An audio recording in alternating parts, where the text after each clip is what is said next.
मुक्ता का सारा शरीर कांप रहा था, चेहरा सफेद पड़ गया था। गिर पड़ी थी वह फर्श पर। उसे कुछ समझ में नहीं आ रहा था, जाने कब तक वह उसी अवस्था में पड़ी रही। उसकी तंद्रा टूटी जब कॉल बेल बजी। वह किसी तरह उठी, उसने दरवाजा खोला, सामने प्रत्यक्ष खड़ा था। हड़बड़ी में था। वह बोला, मुक्ता, मैंने अपना मोबाइल फोन छोड़ दिया था, आधे रास्ते से लौट कर आ रहा हूँ। जल्दी दो, ऑफिस जल्दी पहुंचना है। उसने मुक्ता के चेहरे की ओर बिना देखे एक झटके में सब कुछ कह दिया। मुक्ता का शरीर जड़ हो गया था। फिर भी उसने अपने आप को सहज बनाते हुए चुपचाप मोबाइल प्रत्यक्ष के हाथों में पकड़ा दिया। प्रत्यक्ष चला गया था। मुक्ता टेरेस पर खड़ी प्रत्यक्ष को तब तक निहारती रही जब तक वह आंखों से ओझल नहीं हो गया। आज प्रत्यक्ष उसे अजनबी और बदलाबदला सा क्यों लग रहा था। मुक्ता के ऑफिस में आज छुट्टी थी, इसी कारण वह आज घर में थी। छुट्टी शब्द ही अपने आप में एक खुशनुमा मौसम की तरह होता है। कल से ही उसने जाने कितनी योजना बना रखी थी। रात में सोते समय वह सोच रही थी, सुबह में प्रत्यक्ष के जाते ही सबसे पहले मैं पूरे घर को व्यवस्थित करूंगी। इधर इतनी व्यस्तता रही कि चाहकर भी घर में समय नहीं दे पाई। फिर प्रत्यक्ष के पसंद की कोई डिश बनाऊंगी। शाम में प्रत्यक्ष के आने के बाद जब वह थोड़ी देर आराम कर लेगा तो उसे लेकर बीच पर जाऊंगी। आज शाम हम लोग समंदर की लहरों के साथ बिताएंगे। वर्कलोड के कारण इधर हम लोगों ने आपस में ढंग से बातें भी नहीं की है। आज प्रत्यक्ष के साथ वो कसर भी पूरा कर लूंगी। चेहरे पर मुस्कान लिए जाने कब मुक्ता गहरी नींद में चली गई उसे पता भी नहीं चला। किंतु यह क्या, पास खड़ी नियति उसे देख व्यंग से हंस रही थी। आज भर चैन की नींद ले लो, कल से नहीं ले पाओगी।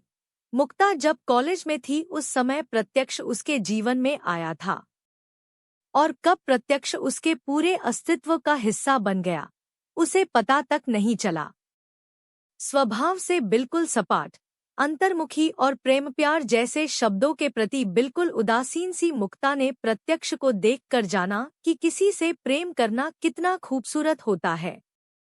और जिस दिन मुक्ता ने अपने सारे दायरे तोड़कर प्रत्यक्ष के समक्ष विवाह का प्रस्ताव रखा तो प्रत्यक्ष सहर्ष तैयार हो गया। किंतु यह आसान नहीं था। दोनों को ही इस विवाह को अंजाम देने के लिए परिवार को कितना समझाना पड़ा था। उन्हें राजी करने के लिए दोनों ने एड़ी चोटी लगा दी थी। इसके लिए संघर्ष करते हुए 4 साल बीत गए, तब जाकर उनकी तपस्या पूरी हुई। प्रत्यक्ष का मुक्ता के जीवन में आना मानो प्रेम के सागर में समा जाने जैसा ही था। विवाह के बाद विचित्र सी हो गई थी मुक्ता।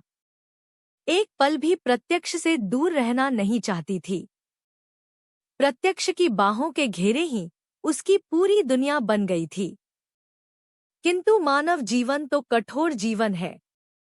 समय और परिस्थितियां हमेशा भावनाओं से अपने को बड़ा साबित करने में लगी रहती हैं। मुक्ता के प्रेम के बीच में बहुत सारी जिम्मेदारियों ने अपना स्थान बनाना शुरू कर दिया था।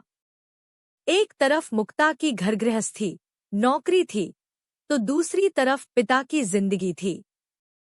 जीवन की अंतिम घड़ियां वह गिन रहे थे। मुक्ता ने अपने घर गृहस्थी, अपनी नौकरी और कुछ समय पिता के लिए निकालना, इन तीनों में सामंजस्य बैठाना शुरू कर दिया था। वह अपनी जिम्मेदारियों में पीछे नहीं रही। प्रत्यक्ष का प्रेम मुक्ता में जीवन के प्रति उमंग भरता जा रहा था। यह बात जरूर थी कि पहले की तरह प्रत्यक्ष और मुक्ता घंटों बातें नहीं किया करते थे।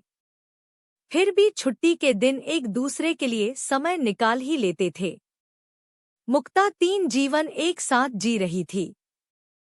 पहला उसका ससुराल और दाम्पत्य जीवन, दूसरा उसकी नौकरी और तीसरा इकलौती बेटी होने का फर्ज निभाना। पिता की लंबी बीमारी और उससे जूझती मां के अकेलेपन को भी उसने बांटने की कोशिश की थी। इन सब के बीच प्रत्यक्ष का सहयोग और प्रेम उसे हमेशा ऊर्जा देता रहा। और वह इसके कारण ही अपनी हर जिम्मेदारियों में खरी उतरती चली गई। कहते हैं कि जब जीवन रूपी गाड़ी पटरी पर सही ढंग से चलती रहती है तो नियति को यह मंजूर नहीं होता कि मानव जीवन के हर क्षेत्र में सफलता कैसे पा सकता है। ऐसे में नियति कोई ना कोई पेंच अवश्य लगा ही देती है।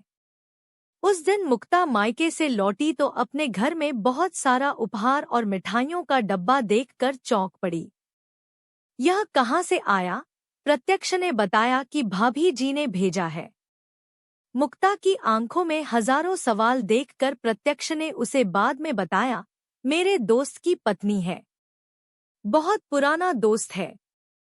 काफी अरसे से हम लोग मिले नहीं थे। उस दिन अचानक उसका फोन आया कि उसका ट्रांसफर इसी शहर में हो गया है।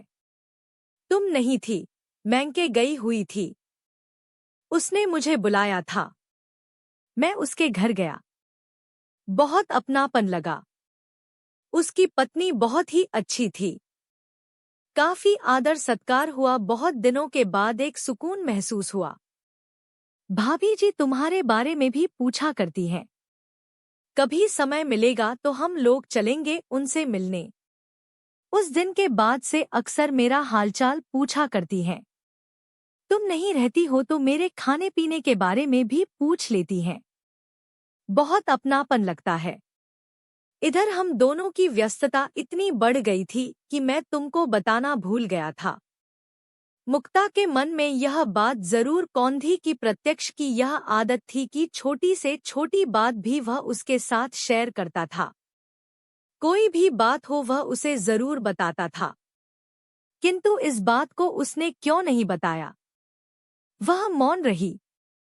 भाभी जी का आना जाना और उनके उपहारों की संख्या बढ़ने लगी थी। वह वैसे समय पर ही आती थी जब मुक्ता घर पर नहीं होती थी।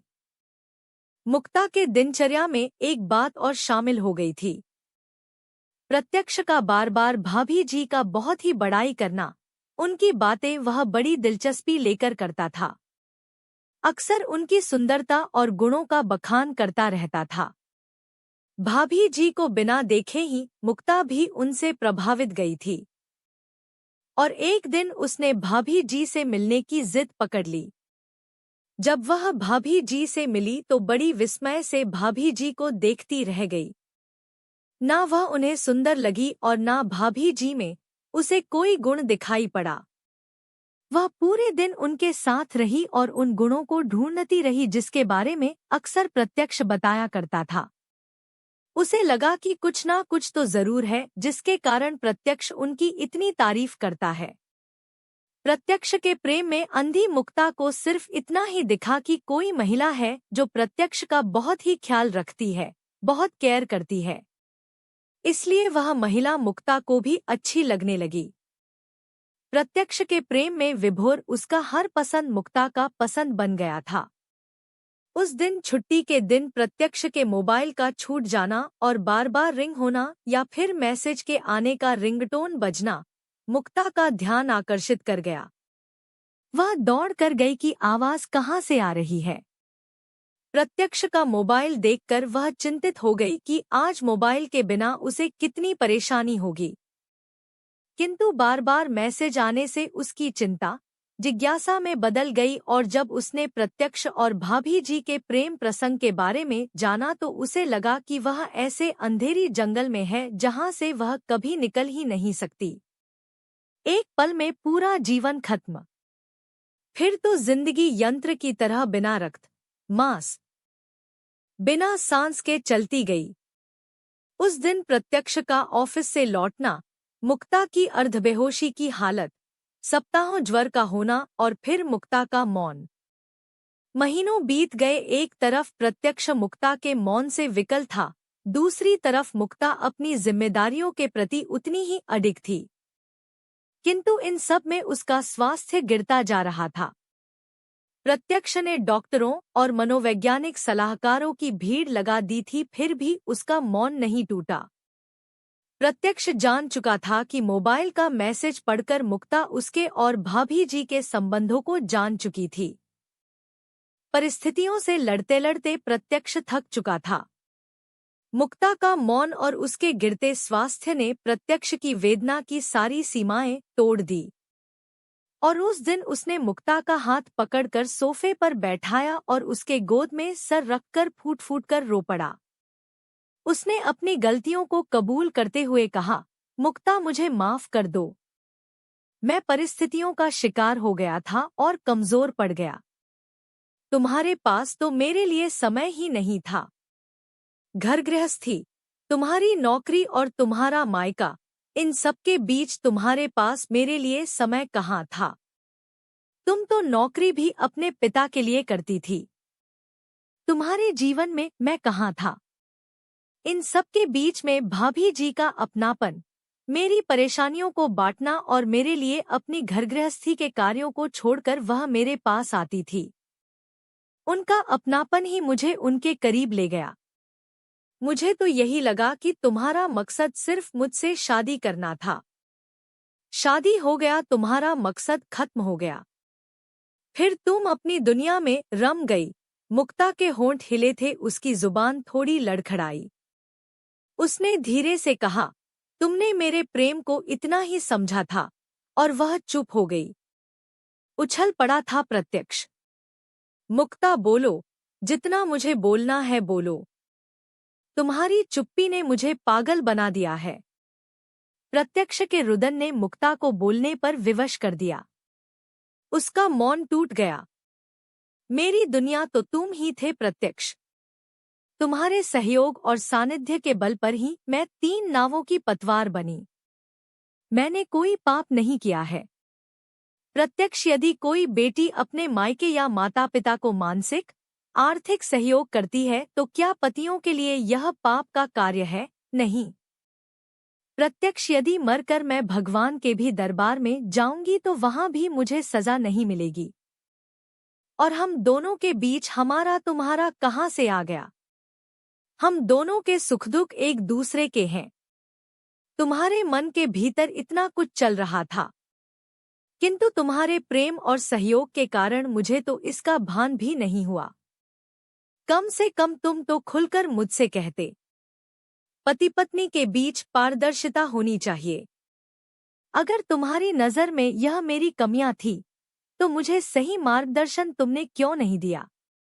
मैंने अपने घर परिवार की जिम्मेदारियों से कभी मुंह नहीं मोड़ा, न कभी तुम्हारे जीवन को अस्तव्यस्त बनाया, किंतु तुमने तो मेरी पूरी दुनिया ही छीन ली। एक बार खुलकर कहा तो होता, जिन पतवारों को मैंने पकड़ा था तुम्हारे लिए, सारे फेंक देती। तुम तो मेरे कार्यों में सहयोग देते रहे, फिर मैं तुम्हारे मन का विरोध कैसे समझ पाती? और लंबे अरसे के बाद मुक्ता का रुदन उस दिन कमरे की दीवारों से टकरा रहा था। महीनों उसने जाने कितने आंसुओं को अपने हृदय में कैद कर लिया था। आज मानो हृदय से आंसुओं का एक एक बूंद निकल रहा था। प्रत्यक्ष बोल पड़ा, रो लो मुक्ता, जितना रोना है, क्योंकि यही तुम्हारे अंतिम आंसू होंगे। मेरे जीते जी इसके बाद अब कभी नहीं आएंगे। एक डरावना सपना समझकर पिछला सब कुछ भूल जाओ। मेरे जीवन में हमेशा से तुम थी, तुम हो और तुम ही रहोगी। पिछला सब कुछ सिर्फ कुछ पल का भ्रम था जो टूट गया। इन कुछ महीनों में तुम्हारी चुप्पी से मैं पल पल मरा हूं। मैंने बस इतना ही जाना कि मेरी जिंदगी तो तुम ही हो। फिर कौन सी कृत्रिम जिंदगी ढूंढने मैं बाहर गया था। प्रत्यक्ष की बाहों के घेरे में जाने कब तक मुक्ता बैठी रही। घने बादल छट चुके थे। आसमान बिल्कुल स्वच्छ था।